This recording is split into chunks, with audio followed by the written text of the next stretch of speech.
Chapter 1. My story begins. In 1825, I was 10 years old. My father and mother were dead. I lived with my aunt and uncle, Mr. and Mrs. Reed. Their house was called Gateshead Hall. The house was in Yorkshire, in the north of England. My aunt and Uncle Reed had 2 children, a boy, John, and a girl, Eliza. I liked my Uncle Reed, and he liked me. But in 1825, my uncle died. After that, I was very unhappy. My Aunt Reed did not like me, and John and Eliza were unkind to me. It was a cold, rainy day in December. All of us were in the house. I wanted to be alone. I wanted to read. I opened a book.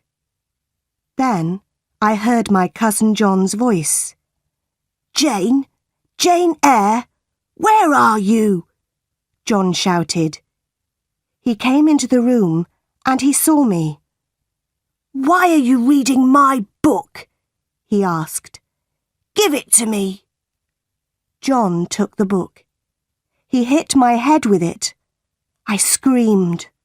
John hit me again. I pulled his hair and I kicked him. "Help! Help! Mama!" John shouted. "Jane Eyre is hurting me." Aunt Reed ran into the room. She pulled me away from John. "John hit me with a book," I said. "I hate him, and I hate you too." "You are a bad girl, Jane," my aunt said. "Why do you hate me?" "You don't like me," I replied. "John and Eliza are unkind to me. I want to leave Gateshead Hall."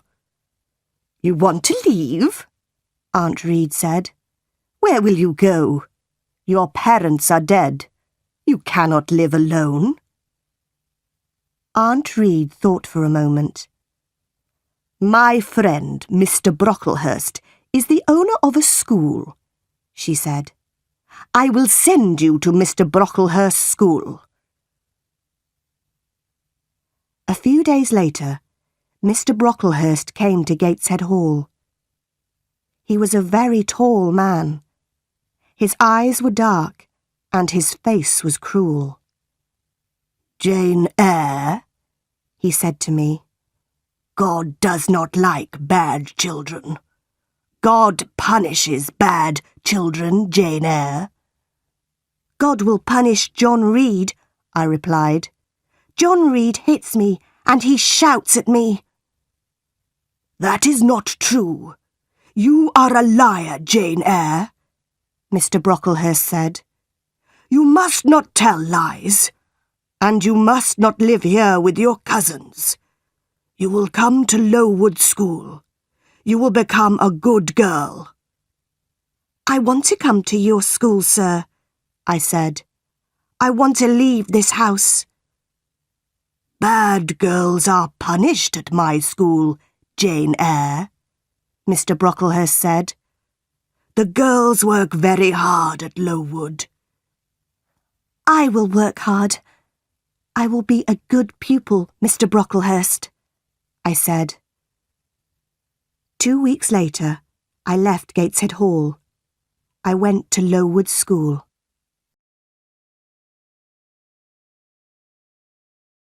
Chapter 2. Lowwood School.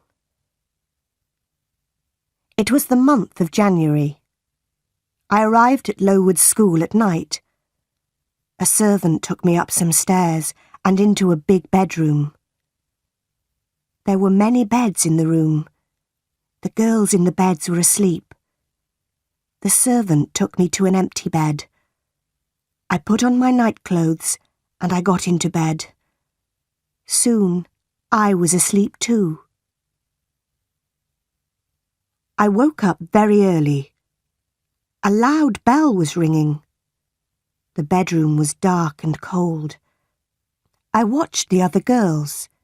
They washed in cold water and they dressed quickly. There was a plain brown dress next to my bed, and there was a pair of ugly, heavy shoes. I washed quickly. Then I put on my new clothes. I was very hungry. I followed the other girls down the stairs. We sat down at long tables in a large dining room. Our food was terrible. "The food is bad again," one of the girls said. "Stand up," a teacher shouted. "Don't talk." We stood up. We did not speak. We walked into a big schoolroom and we sat down. There were about 80 girls in the schoolroom, and there were 4 classes. The oldest girls were in the 4th class. I was in the 1st class. 4 teachers came into the room, and we began our lessons. The lessons were not interesting. First, we read some pages in a book. Then, our teacher asked us questions about those pages. After 4 hours, we went outside. It was very cold. Very soon, a bell rang. Lessons started again.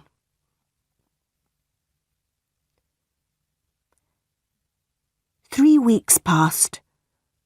One afternoon, the head teacher came into the schoolroom. The head teacher's name was Miss Temple.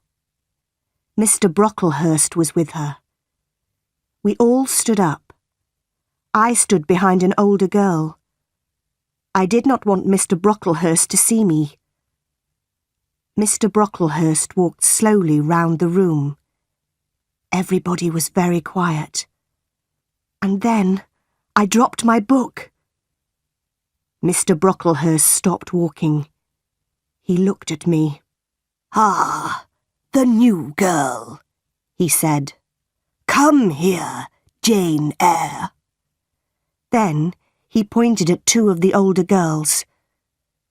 "You 2 girls, put Jane Eyre on that high chair," he said. "Look at Jane Eyre, everybody," Mr. Brocklehurst said. "This child is bad. She is a liar. She will be punished. Miss Temple, teachers, girls, do not talk to this child." Then he spoke to me again. "Jane Eyre, you must stand on that chair for 2 hours," he said. "You are a bad girl." That evening, I cried and cried. But Miss Temple was kind to me. "You are a good pupil, Jane," she said, "and you are not a bad girl. I am your friend, Jane." "Thank you, Miss Temple," I said. Lowwood School was in an unhealthy place. The buildings were wet and cold. Mr. Brocklehurst owned the school. He was a rich man. But he did not buy warm clothes for us. And he did not buy good food for us. Everybody hated him. In the spring, many of the girls became sick. Some of them left the school. They never came back. Many of the girls died. That spring was a terrible time. We had no lessons. Miss Temple and the other teachers took care of the sick pupils. Mr. Brocklehurst had to buy better food for us, and he had to buy warm clothes for us. Mr. Brocklehurst never came to the school. The next year, Lowwood School moved to a better place. It was a healthier place. There were new schoolrooms, new bedrooms, and a new dining room. The new buildings were bright and clean. The teachers were happy. After that, I was happy at Lowwood School too. I was a pupil at Lowwood School for 6 years. Then I became a teacher. I was a teacher at the school for 2 years. But I never returned to Gateshead Hall, and the Reeds never wrote to me.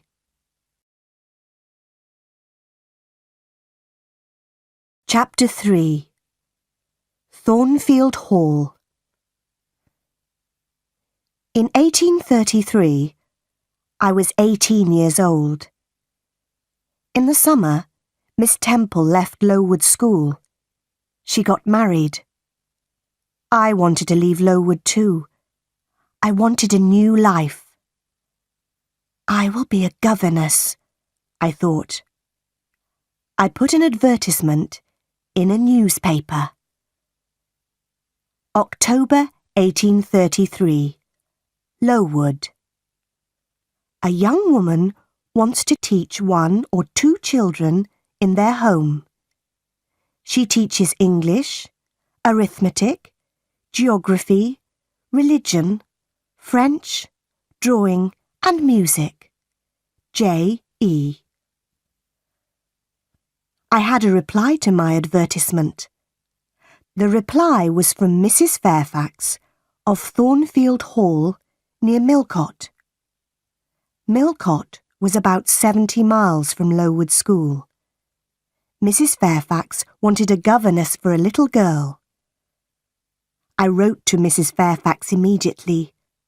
I was going to be a governess at Thornfield Hall. I travelled to Millcote in a coach. At Millcote, a servant met me. He took me to Thornfield Hall. At Thornfield Hall, another servant opened the door. She was smiling. She took me into a small, warm room. A lady was in the room. She was sitting by the fire. "Are you Mrs. Fairfax?" I asked her. "Yes, my dear," she said. "And you are Miss Eyre. Are you cold? Sit by the fire, Miss Eyre. A servant will bring you some food." "Mrs. Fairfax is very kind," I said to myself. "I will be happy here." "Will I see Miss Fairfax tonight?" I asked. Mrs. Fairfax looked at me. She smiled. "Miss Fairfax? No, no," she said. "Your pupil's name is not Miss Fairfax. Your pupil is Adele Varon." Adele's mother was a Frenchwoman. Adele is Mr. Rochester's ward. He takes care of her. "Mr. Rochester? Who is Mr. Rochester?" I asked. "Mr. Edward Rochester is the owner of Thornfield Hall," Mrs. Fairfax said. "I am his housekeeper. I take care of Thornfield Hall. Mr. Rochester is not here now. He does not like this house. He is often away from home." I was very tired. Mrs. Fairfax took me up the wide stairs. She took me to my room. I went to bed immediately, and I slept well. The next morning, I woke early. The sun was shining. I put on a plain black dress. I opened my bedroom door. I walked along a corridor and down the wide stairs. I walked out into the sunny garden. I turned and I looked up at my new home. Thornfield Hall was a beautiful house with many large windows. The garden was beautiful too. After a few minutes, Mrs. Fairfax came into the garden. She spoke to me. "Good morning, Miss Eyre," she said. "You have woken early. Miss Adele is here. After breakfast, you must take her to the schoolroom. She must begin her lessons." A pretty little girl walked towards me. She was about 8 years old. She spoke to me in French, and I replied in French. After breakfast, I took Adele to the schoolroom. We worked all morning. Adele enjoyed her lessons, and I was happy. In the afternoon, Mrs. Fairfax took me into all the rooms of Thornfield Hall. We looked at the paintings and at the beautiful furniture. We walked along the corridors. "Come up onto the roof, Miss Eyre," Mrs. Fairfax said.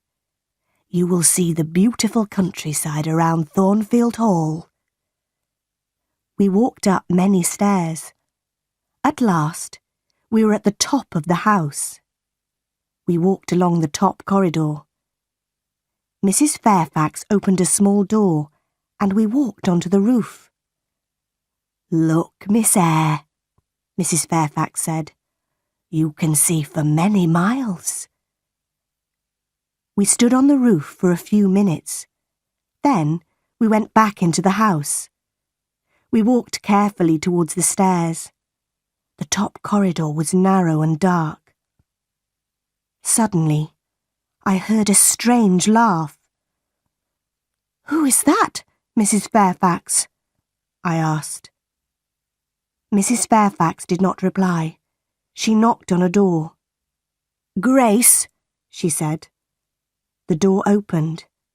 Behind the door was a small room. A servant was standing at the door. "Be quiet, Grace, please," Mrs. Fairfax said. The woman looked at Mrs. Fairfax. Then she closed the door. "That was Grace Poole," Mrs. Fairfax said. "She works up here. Sometimes she laughs and talks with the other servants. Don't worry about Grace. Please come downstairs now, Miss Eyre." Chapter 4.